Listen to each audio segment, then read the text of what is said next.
Delighted to say in the studio with me is Richard Tice, who is the Deputy Leader of Reform UK and Member of Parliament for Boston Skegness.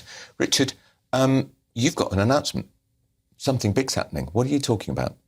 Well, tomorrow I've got a press conference. Yeah. We'll be talking about DOGE-related stuff for our councils. 11 o'clock, you will not want to miss that. We are finding substantial savings. We'll be talking about that tomorrow morning at 11 o'clock, ahead of our conference later this week. Now, that's a big one on Friday. Will your leader be back from the United States? Because he's got a big appointment in America. He's going before a congressional committee in Washington to talk about is freedom of speech under threat in Britain. Why is he going to America to talk about it? Because it's such a massive issue. All of us are concerned about freedom of speech, freedom of expression. I visited Lucy Connolly in prison. Mercifully, she is now. Was jailed for she was jailed for an offensive tweet. It was vile, but she regretted it. I took it down immediately. By the way, that Keir Starmer over 10 years ago said when he was DPP, someone in that situation shouldn't be prosecuted or jailed. Yet another two-tier Keir. But Nigel's going to Washington to testify to this hearing about the state of free speech in the United Kingdom. I'm quite sure that if he gets the chance, he'll bring up the issue of Lucy Connolly as one example. And there's then all the issues around the Online Safety Act, which came into sort of full force just recently, and which was a well-intentioned mess because it's not going to do what it set out to do, primarily because people can so easily go on to the dark web through virtual private networks. The Labour Party accuse you of meddling and risking young people's mental health, in a sense, because they're saying it will enable them to continue if you scrap this bill. The best way to deal with mental health actually is to get busy, get working, and stop sort of labelling people with all these things and saying, oh dear, you can't go to work. Actually get busy, stop navel gazing. That's what we've got to do. We've got to show people you need a bit of resilience. Sometimes you have a bad day. Tough, bluntly, that's life. And I think it's really important that we lead the way on that. Now, we saw it was reported at the weekend that a number of other councils plan to follow the example of Epping Forest and challenge the government, the Home Office, over migrant hotels. Yes. Are they right to do that, bearing in mind Epping They are indeed. Every lost situation is slightly different, but I can exclusively reveal to you, Andrew, this morning that one of our councils will be submitting injunctions by tomorrow evening. Right. That's the information that I've got. They've carried out a reform-led council. Reform-led council will be submitting injunctions, we believe, by tomorrow evening. Can you tell us which one? Not at this stage, but it's fast-moving. There's a lot of legal work being done, and every situation is slightly different, so in some cases it may not work. But look, we're doing everything we can. That's what people voted us to do, whether it's find the savings, look after their interests, defend and protect our women and girls. That's what reform will do. OK, so they get kicked out of the hotel. Where do they go? Are they then going to go in council properties? Well, Are they then going to be what the government should do is listen community? and learn from reform's policy. We need to detain these people in disused facilities, remote facilities, nowhere near any residents. But you won't tell us where you're going to put them. They will be remote. That's what we will clearly say. And because we're not going to go through a whole list of places and tick them off. Otherwise, you end up with nowhere left in the United Kingdom. But they will be remote, away from residents. That's the key thing. That's how you keep people safe. And this is really important. And we're all worried about safety, whether it's outside hotels. Look at this. This is a new summer toy I've got, Andrew. This is a device to stop someone stealing my phone when you're walking down the streets, because phone theft is so huge. Well, are you linking that directly to migrants? I'm not actually. I'm just linking it directly to the breakdown in law and order in this country. Britain is lawless. We've been running a campaign through the summer highlighting this, and regrettably, there have been serious incidents allegedly carried out by people who are illegally claiming asylum, some of them living in these hotels. Of course, not everybody, no one's saying that, but you have to keep our residents, our women and girls safe, and they're not at the moment in some areas. Hello, I'm Bev Turner. Now, it can feel like the money in our bank accounts at the moment does not keep up with the cost of living, and maybe there's a solution. I'm here today with the CEO of TallyMoney, Cameron Parry. Cameron, what is TallyMoney? Well, Bev, with TallyMoney, you get a current account and a debit card, but instead of pounds, you use milligrams of gold as your everyday money. So why gold? Gold traditionally is a great store of value. It has, on average, gone up at over 11% per annum for the last 25 years against the pound. It's tripled in value in the last decade. And in the last 2 years alone, it's increased by 50% against the pound. Banks' savings products just can't compete with that level of growth. But this isn't just about gold. This is about a currency that you guys have created at TallyMoney. Explain it to me as though I'm an idiot. So, look, people need to be able to hold their earnings and build their savings in a money that retains its value and remains in their legal control and remains theirs to access, away from government control. Great. You had me at not exposed to government control. You should feel safe and happy with your money. You should have peace of mind the more money you see in your bank balance, and that's the type of thing we're trying to deliver and give people choice in the type of money they get to use every day. Brilliant. Thank you so much, Cameron. Thank you.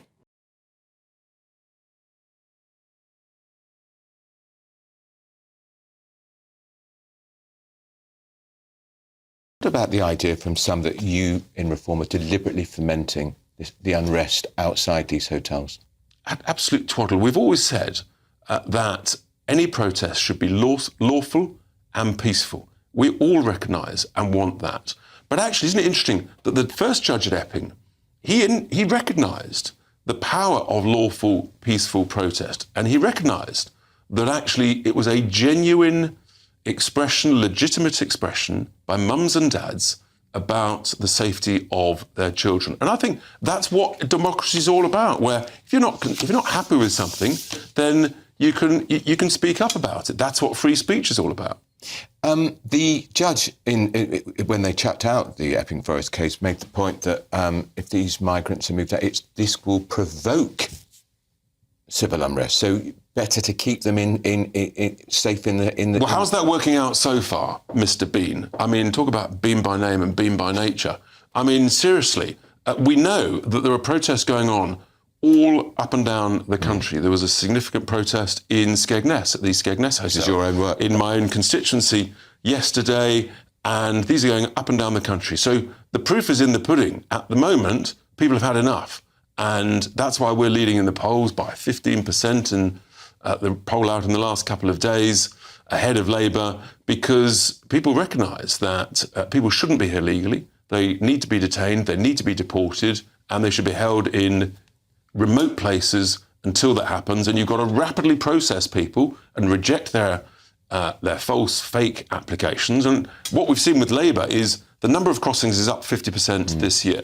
Hotel use is up as opposed to down.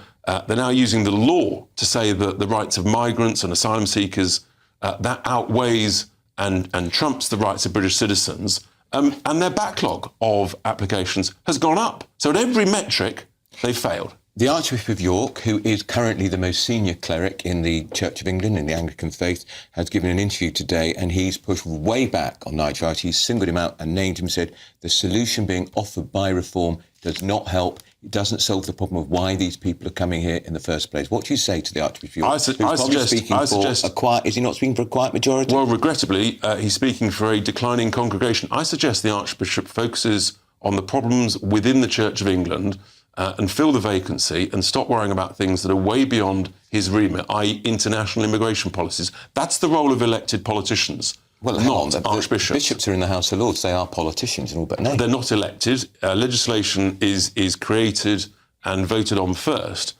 by the House of Commons. But he's reflecting a view that that Reform, by talking constantly about the small boats, by talking constantly about what's going on in these hotels, that there are some people who are very uneasy about it. Yeah, and they're generally the sort of metropolitan literati who are living nowhere near where these hotels are. They have no idea of the concerns, the anxieties, the jeering, the leering, what goes on up and down outside primary schools and secondary schools in some of these areas. And we're just telling it as it is. And I know that makes some people uncomfortable or tough. Maybe that's what people want us to do. Maybe that's the reason we're leading in every single national poll.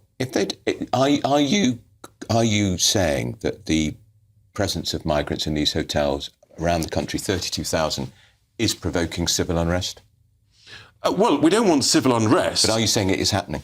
Well, what you're seeing is lawful, peaceful protest. The vast, vast majority of what we're seeing has been lawful and peaceful. In fact, the only time there seems to be any trouble is when the vile folk from the sort of Antifa and the socialist worker folk rock up. Who on earth is paying them? I don't know. But it's funny, isn't it, why that's when it turns a little bit nasty, when they rock up. Otherwise, mums in pink T-shirts, peacefully protesting, singing, dancing outside something like the Epping Hotel. That's what democracy is all about. Just got a couple of minutes. Quickly tell me, your party conference in Birmingham Friday, 24 hours? Well, no, it's up to 48 hours. Right. So it starts on Friday morning, finishes Saturday late afternoon. It's going to be absolutely huge. Any big fringe surprises events coming out? Any big defections? Well, let's wait and see, Andrew. I couldn't exclusively reveal it even to you, but it will be huge. And also we've got the business community is getting very engaged with the reform. Tell me about who's sponsoring the conference. Is it Well, something to do with Heathrow Airport? we've got a variety of sponsors, but Heathrow Airport are sponsoring one particular area. Obviously, they're looking to invest huge sums of private money in a third runway. I mean, it is extraordinary. Part of the problem in this country, they've just revealed today, they've spent over £800 million so far in recent years on planning costs alone. A bit like the madness of For the third runway. For the third runway. A bit like the Lower Thames crossing. They've spent over £1 billion on planning costs. They haven't put a spade or a shovel in the ground. This country, we have to stop all of this ludicrous nonsense. It's what I call the battery, where bat tunnels are more important than actually getting infrastructure built. Should Nigel Farage be at the state banquet, as Sir Ed Davey, the Lib Dem leader, is declining to take his place? Well, of course, Nigel should be there on his own account, not as Ed Davies' replacement. You're only four of you. Ed Davies got 72 With 35% in the polls. We are winning most of the by-elections going on week in, week out. We were the clear winner in the May elections. We've got over 800 councillors. The last time you teased me trying to say we only had a few, well, I think I've proven you wrong, Andrew. Well, you've got a lot more than the last time. You've got a lot more than last time. And heading north. And what will your role be at the conference? I'll be speaking, I'll be at a number of fringe events and looking forward to meeting members. It'll be a great, great event. And you can be certain that we will be there at GBNews. That is Richard Tice. He is the Deputy Reform UK with his, what are you calling that? I'm calling it a safety device, a phone safety device. Yeah, just go careful, go careful. He's the Member of Parliament, of course, of Boston Skegges.